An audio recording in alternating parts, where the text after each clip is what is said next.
You are listening to the Scars and Guitars podcast series that syndicates for the A-List Online, and my name is Andrew Mackay-Smith, because of course it is, because who else does this but me? It's only me.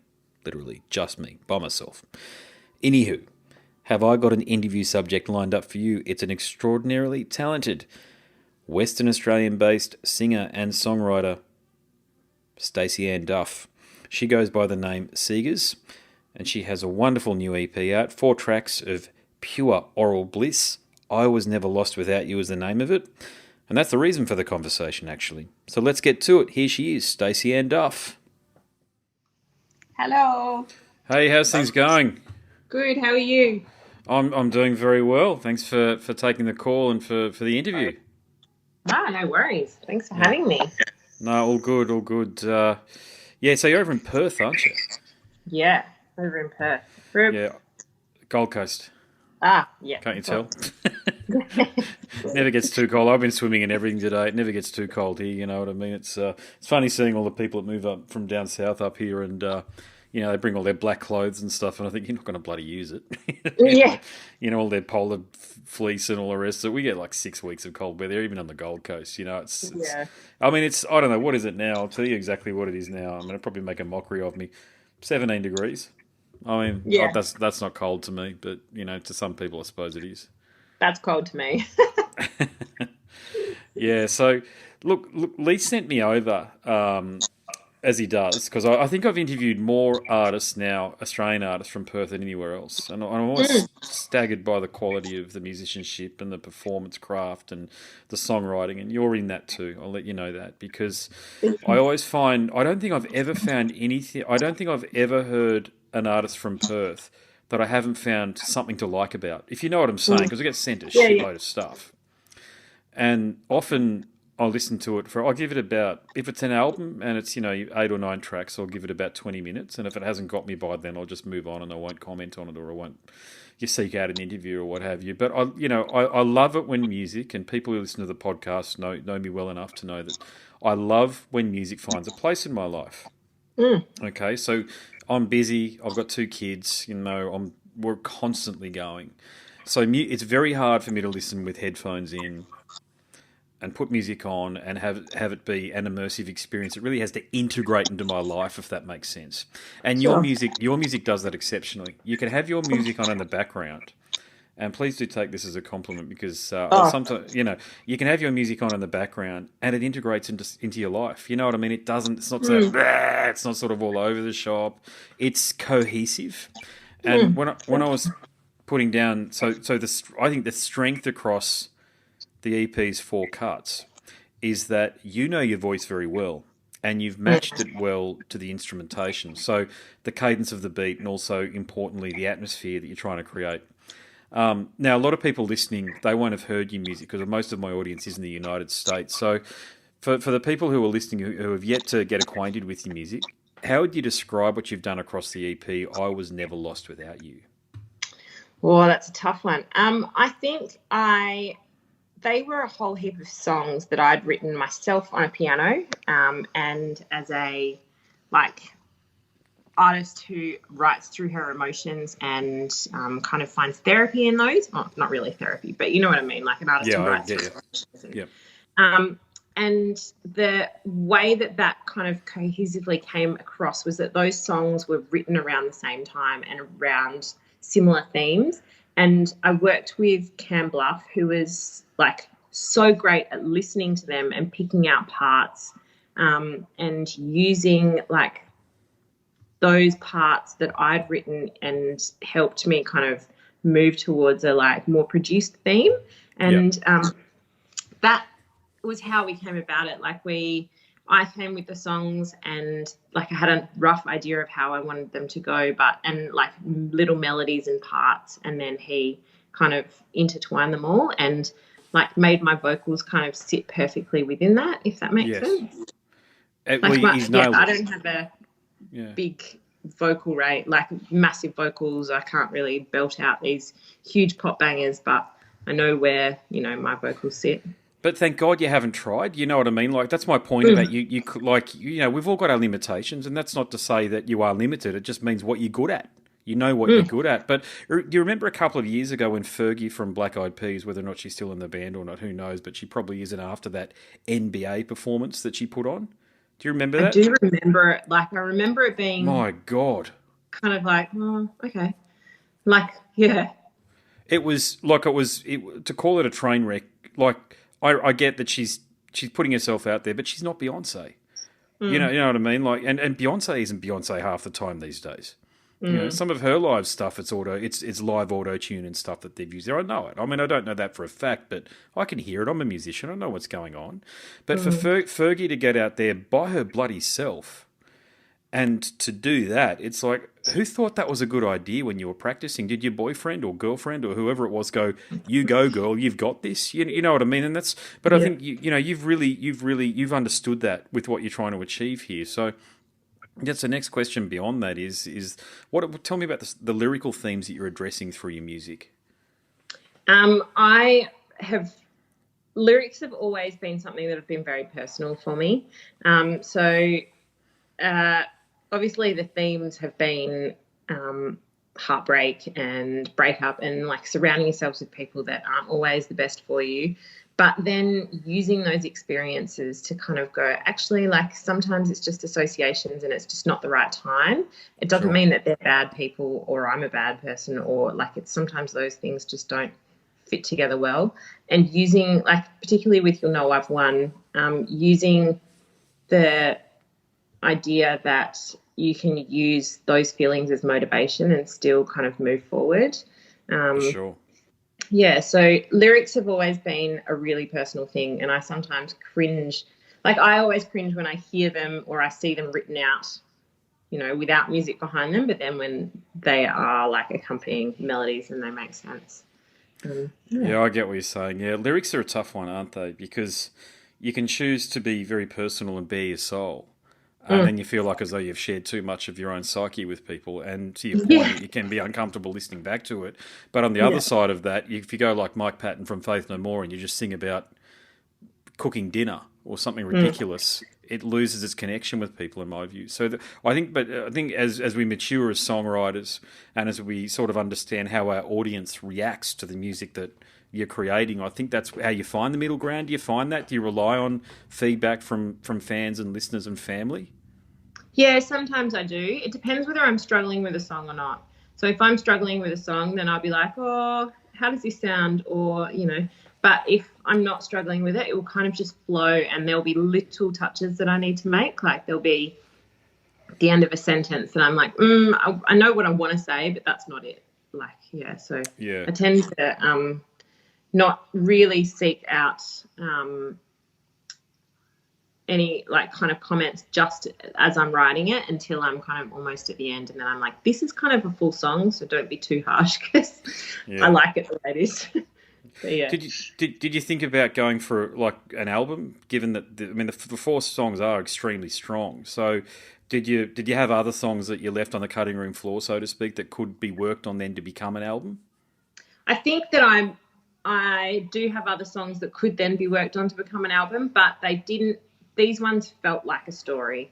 These ones felt like they belong together, and I like doing things that are like bodies of work that kind of sit nicely together rather than, like I'd contemplated putting a couple more songs on there, but they didn't fit, if that makes sense. Albums really are something that really they took a hold in the 70s. And how the record industry convinced artists to make money for the record companies, I think. They're not necessarily always the most appropriate vehicle.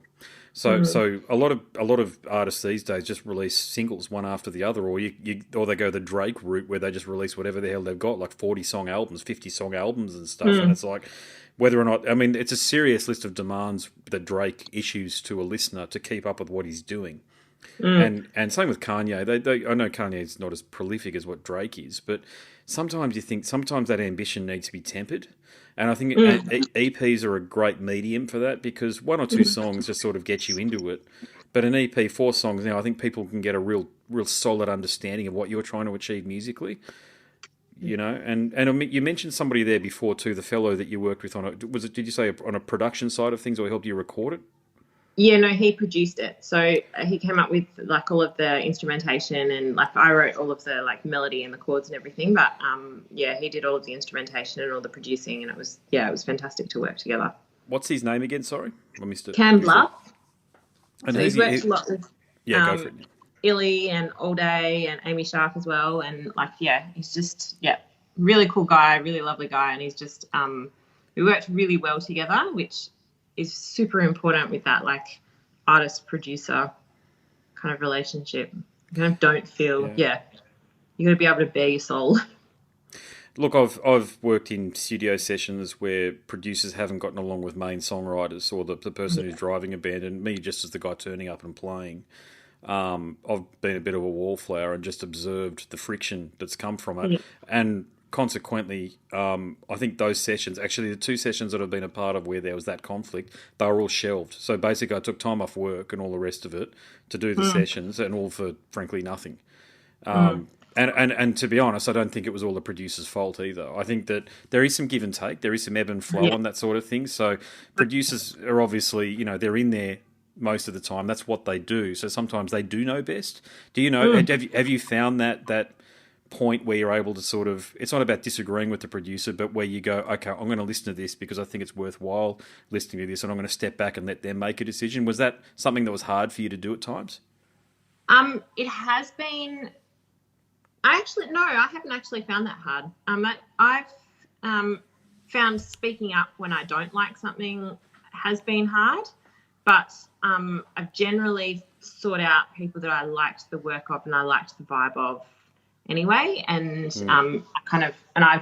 I know in myself that I've needed that external feedback or that external inspiration or their input. So I haven't found it hard from that perspective, but I have found speaking up when I'm kind of like, oh, this really isn't. No, we need to take it.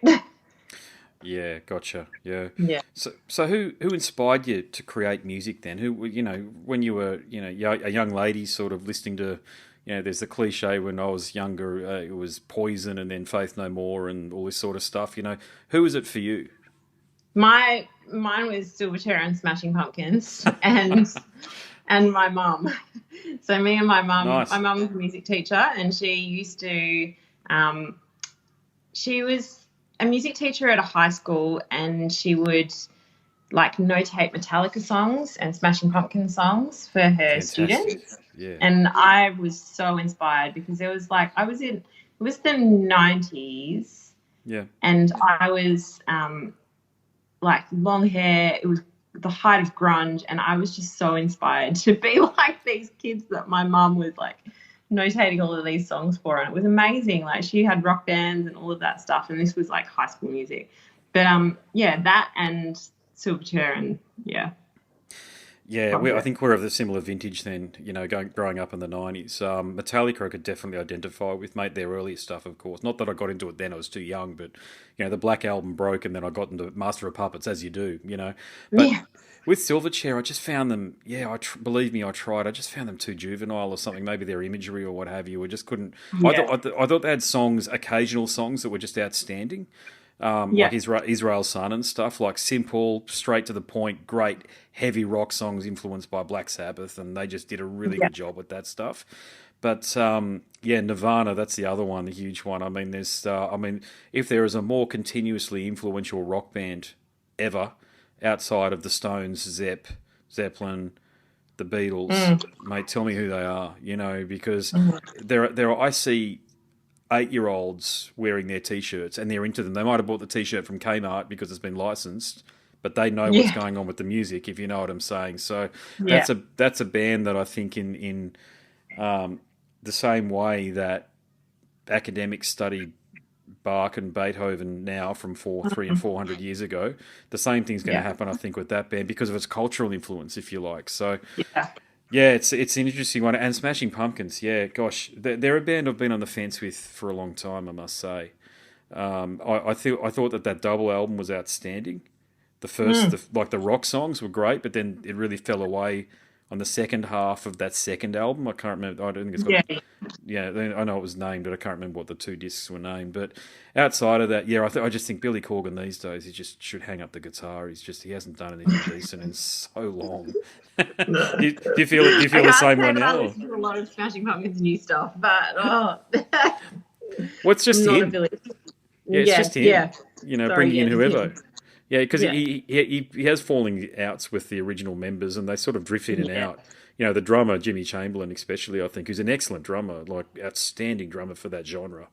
But, yeah, it's tough to keep up with what he's doing these days, and he got into wrestling, and then he was being interviewed by Alex Jones, the guy who believes in all the conspiracy theories and stuff, and it was like, what are you doing? Wow. He sort of went out there, but look, but for you, just bringing it back to you again, you are an accomplished songwriter. That much is evident based on the strength of the songs across the EP. But being realistic, how far do you think you can take it in terms of making a career out of it, or is it just one of those things that you want to keep as a hobby, so to speak? That's a really tough question because I don't know that. I'm always striving to take it as far as I can. But I don't know. I'm always striving to take it as far as I can. I'm going to keep writing, keep working on my craft, and keep pursuing opportunities and all of that. But, I don't know. I would like to take it as far as I can. But if hobby is all it becomes, then that is fine as long as music stays part of me and something that I continue to do. Because I don't write because I love to write, or I write because I need to. Like I've stopped writing in the past, and I'm kind of like, something's not right in my life, and then I'll write have this spree of creating heaps of lyrical ideas or melodies, or a couple of songs will just kind of drift out, and I'll be like, I don't know where that came from, and then it will make sense. So I don't know if that sounds really ridiculous, but I do write because I need to write. So makes absolute sense. I mean, you're clearly a born musician, and it's your muse, literally. It's the thing that allows you to express and be yourself. And without music, you wouldn't be yourself. So I can absolutely identify with that. I mean, I transition. I still play, but I just play covers these days. I love performance. I think as musicians, we've just got to find our outlet. And to me, it's not writing; it's performance. I love being in front of a big crowd and playing covers, like an RSL club, in Leagues Club, that sort of thing. And when you've got 40 or 50 people, that's an average crowd for us, 40 or 50 people, but they're into it and they're dancing. The night goes by so quickly, and I get home and I especially notice that the next day I feel as though I've served a purpose in my life. Does that make sense? Yeah, that's how I feel as well. I had a gig a couple of weeks ago, and there wasn't a massive turnout, but it was better than I expected after all of the restrictions had eased. And I went home and I couldn't sleep because I was on such a high, and I was like, Wonderful. This is why I exist, to write and to play music to people. And I'm happy if I just have one person or two people that are really into it in the audience, or if I'm playing to someone and they're just really vibing on it, then that's enough for me. Yeah. You mentioned Amy Shark before. I read the Triple J. Is it Unearthed? I can't remember where it was. Sorry, but I read something that was on the Triple J page about you, and I think I haven't listened to Triple J in so long, to be honest. I couldn't remember the name of the announcer, but one of the announcers there, it was Declan Byrne, might have been, said that he mentioned the Amy Shark thing there himself. Now, I didn't pick that, I've got to say, and she's a Gold Coast lass. I think your music has definitely got a bit more funk to it. You know what I mean by that? A bit more lo-fi funk to it than what hers is. Still a bit supermarket pop for me, but your music's a bit more mature. And I'm not saying that to that's not me heaping shit on Amy. It's just personal preference on these sorts of things. So has anybody, a PR company, have you thought about working with a PR company or a marketing organisation to help you sort of pitch your music in a certain way, especially with online marketing these days, so as though you can potentially turn it into something that resembles a career? Because, I mean, look, if someone had showed me Amy Shark's music 5-6 years ago before she had a career, I would have said, I don't know. I have no idea if this is going to take off, but it did. So it's clearly possible. Yeah, I have not, like, I've worked with publicists. Obviously, I'm working with Lee and Adam, and but I've not considered really looking at like marketing or online marketing, because I kind of don't really know where to start, to be honest. And I kind of there's a lot of stuff that's super overwhelming sometimes when you're releasing a whole heap of music, or when you're just kind of getting to a level where you are releasing music a little bit more consistently. You're kind of learning by mistakes and which way is the right way to turn. So I haven't worked with a marketing agency or would really know where to start. But the thing that I find about music is you can't really tell what is going to take off and what's not going to take off. Because you could listen to something and be like, oh, that's a terrible song, and then next minute it's everywhere and everybody absolutely loves it. Or you could listen to music, like to somebody else's music, and say, that is amazing, that needs to be, like, that's going to be everywhere, and then it just falls, It's crazy, isn't it? Yeah, it's crazy, isn't it? The most random things. Yeah, it's like, oh, God, I'll get this wrong now. God, I had it on the tip of my tongue just a moment ago. What was an album that had a song? I don't know whether you remember Warrant. Remember the song Cherry Pie? She's my cherry pie. Tastes so good, she makes a grown man cry. Anyway, it's a glam song from 1990, and it was an afterthought. But the record company heard it, and they went, this is what the album is now going to... Like, they'd literally done the album, the band, and then they went, oh, it doesn't have a hit single, go away and write just some catchy song. And in frustration, the guy, I think, Johnny Lane, who's fortunately no longer with us, went away and effectively wrote a parody of a hit song, and it was this song. And the record company went, great, we're going to get behind it, go.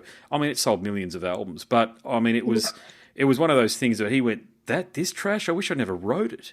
It's garbage. He literally, I've just listened to an interview with him last night, and he's like, I wish I never wrote it. It's like a millstone around my neck. I hate it, you know. But to your point, like, as an artist, often we're not the ones to make the decision on these things. It has to be an external party that comes into it with from a and, you know, musicians don't like talking about this stuff, but the commercial reality is, if you want to keep making music, you've got to sort of, at some point, you know, you've got to have something that funds it, whether it's your job or a benefactor, or preferably the music itself.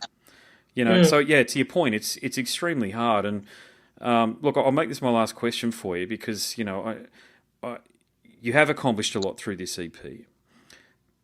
But what gives you the greatest sense of accomplishment with your music? Is it just the fact that you can keep going and you are attached to something beyond yourself that allows you to be creative?